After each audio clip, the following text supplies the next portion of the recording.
So you're a postdoctoral studying urban ecology and human dimensions of conservation with a focus on citizen science. If a friend who'd never really thought about ecology as something that regular people do asked you to explain what you actually do and study in a few sentences, how would you do it?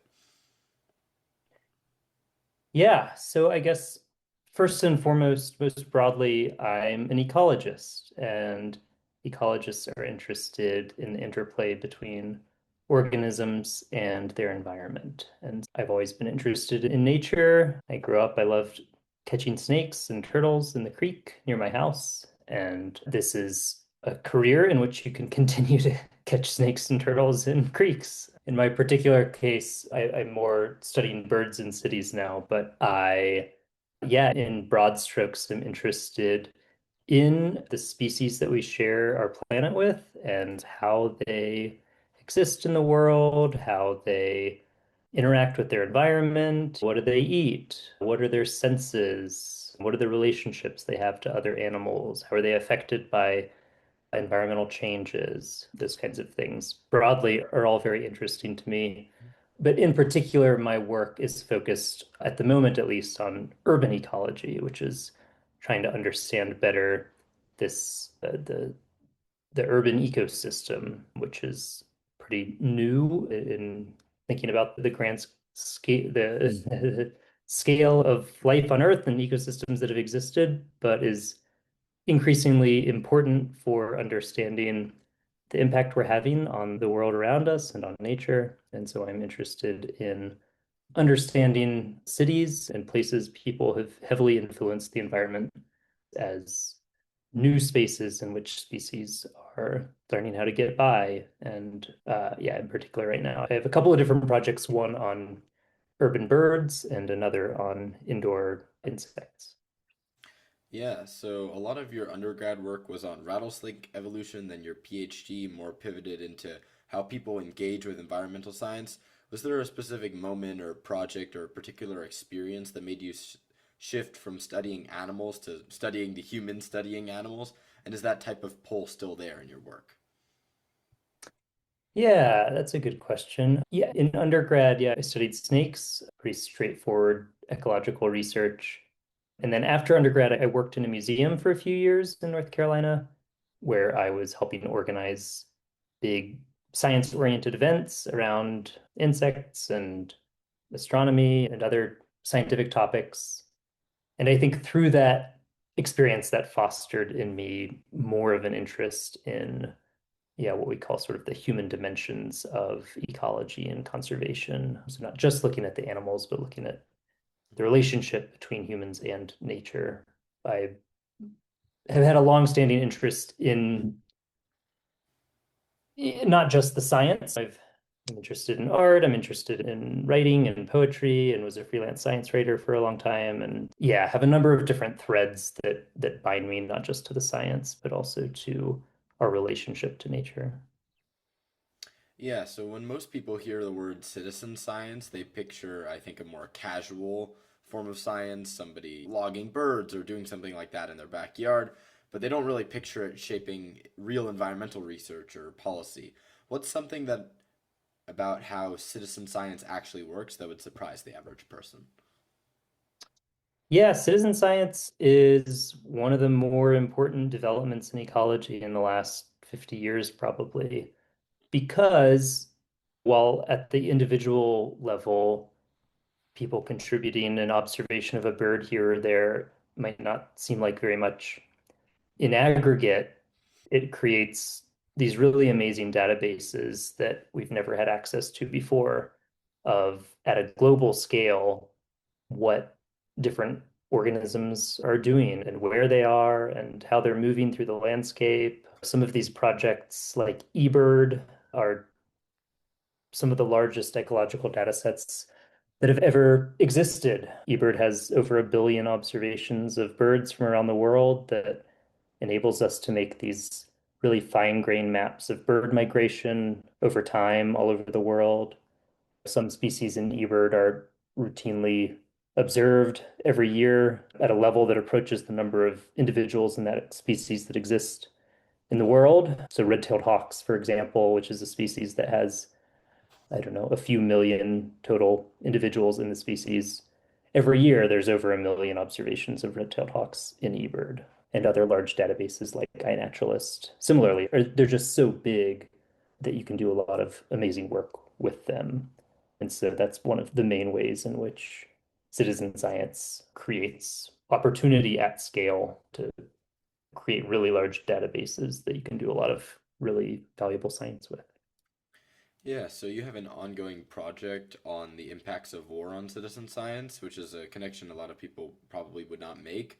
Can you explain what you're looking at there and what you found? Yeah, you really did your homework. That's not even published yet. Yeah, I'm interested in, let me back up. So I was just finishing grad school when Russia invaded Ukraine, and at the time had a number of projects looking at these human dimensions of citizen science. Who are the people that are participating? Why are they participating? What are their motivations?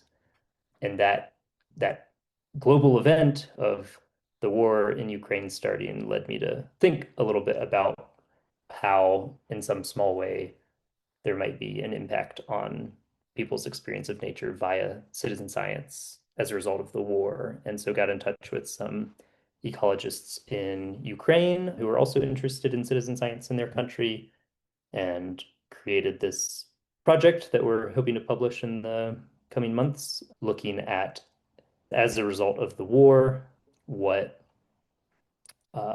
the impact will be on citizen scientists in Ukraine, of which there are a lot. There are thousands of people in Ukraine really interested in documenting nature and wildlife on iNaturalist, which is the project we're looking at for this study.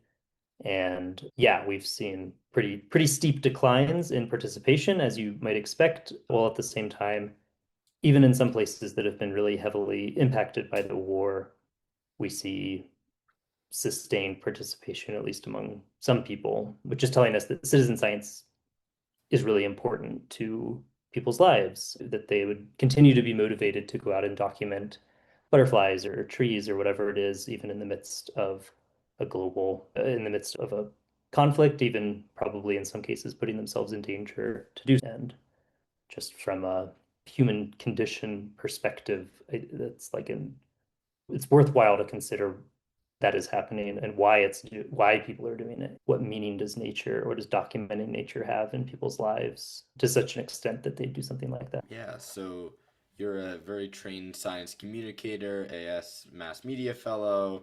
You did work in Smithsonian, Undark, TEDx Talk. What really gets lost when scientists try to communicate with the public, and where do most of them go wrong?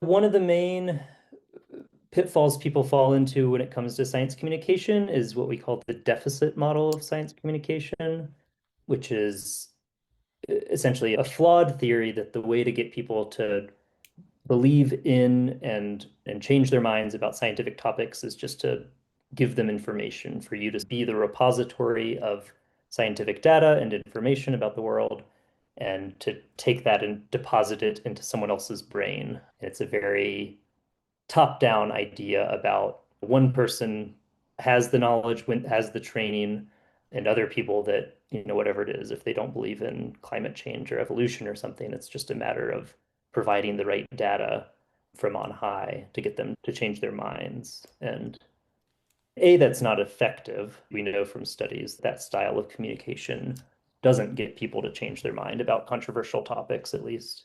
But it's also just not very nice. It's not very thoughtful. It's not the way we talk about other things in life. And if you're an aspiring science communicator and want to share the wonders of science with other people, particularly if it comes to a potentially controversial topic, a more effective way to do that is to find ways to relate to the people you're talking to. So finding connections, finding metaphors that get the point across that you're trying to make in language that resonates with the people you're talking to. And there's a lot of different communication theories about more effective ways to do this. One is cultural cognition theory, which is that tapping into shared cultural understandings can be a more effective way to talk about certain scientific topics. If you're a hunter and trying to talk to people about climate change, for instance, trying to find shared common knowledge and common ground about impacts that environmental change might have on hunting can be an effective way to do it. And also drawing on and being considerate of the expertise that your audience is also bringing. You're not just like the arbiter of all knowledge.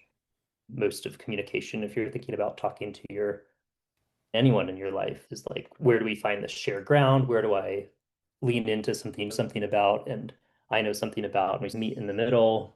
Yeah, just being thoughtful and respectful can go a long way in being a more effective science communicator. And one other thing I'd say is just being stoked is huge. I grew up watching a lot of The Crocodile Hunter, which I don't know if that's a reference that your generation is as familiar with, but there's a guy on Animal Planet called the Crocodile Hunter named Steve Irwin, and he Ah, would Steve just go out Irwin. and catch crocodiles, and yeah, Yeah.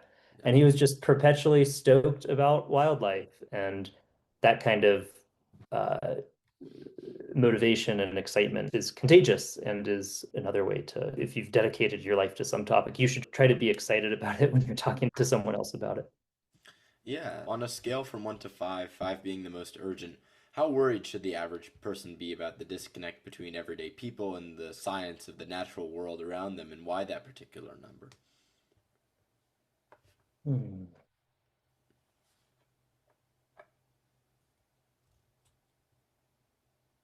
interesting.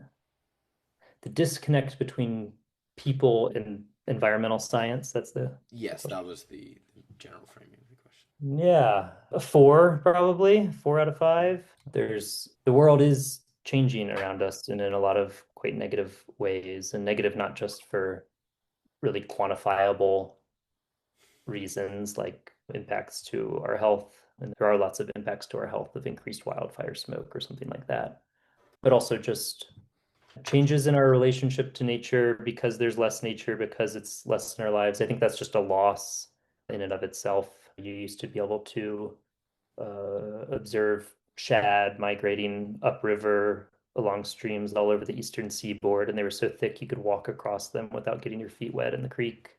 Sturgeon, same thing, huge 5 foot long fish migrating upstream.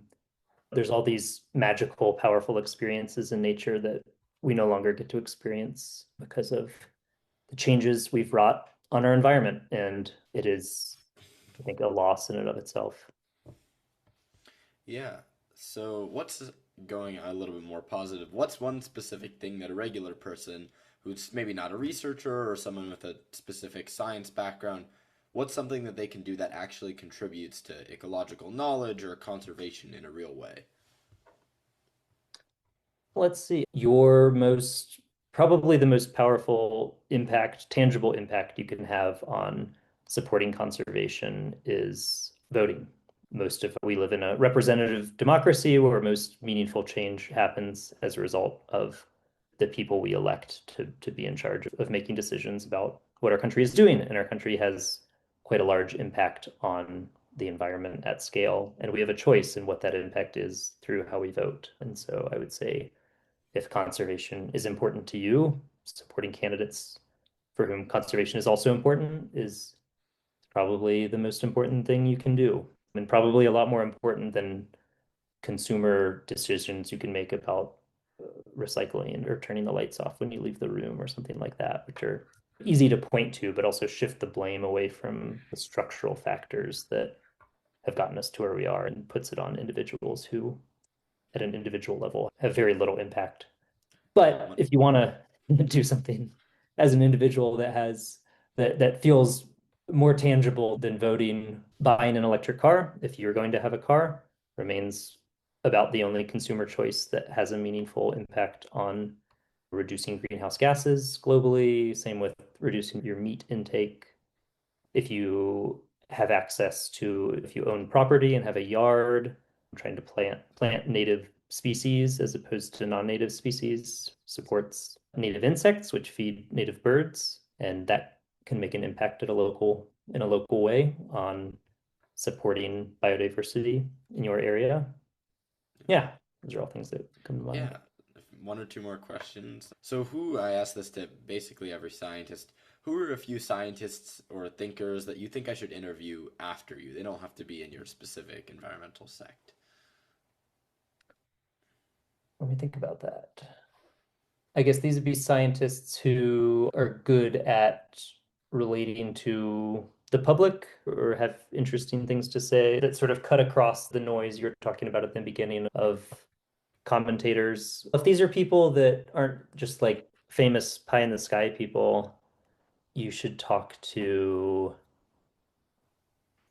you can talk to an epidemiologist I know who studies the health effects of mass incarceration, which is a totally different field, but her name is Catherine Lemasters, and she's a professor out here in Colorado. She's also my partner. Let's see, I'm trying to think of other folks from a wider range of Yeah. backgrounds. If you don't have any environmental science professors, I can always email you. I've found that not everyone just thinks of one on the spot, and sometimes Yeah. maybe that would be better. I'll obviously send I you a few. can think of one more, but give me a second. Oh, who you should talk to is Jean Goodwin. She's a professor at North Carolina State University who's as a she's a philosopher of science and science communication and is very thoughtful about this kind of thing. She'd be great to talk to. Yeah. So I got one more question. If every teenager on Earth had to hear one final sentence from you, what would it be? Wow. I'm gonna take a second to think about this. This is a good question. I got a quote from a sci-fi book I like just about fear, which is do not let fear touch you. Fear is a torrent, a raging river. To fight it is to break and drown, but to stand astride it is to see it and to feel it and to use its course for your own ends. That was a good response. I've gotten very interesting answers for this. You had some very intriguing things to say. I'll be in contact very soon. Yeah, I really appreciate your time. Sure thing. Yeah.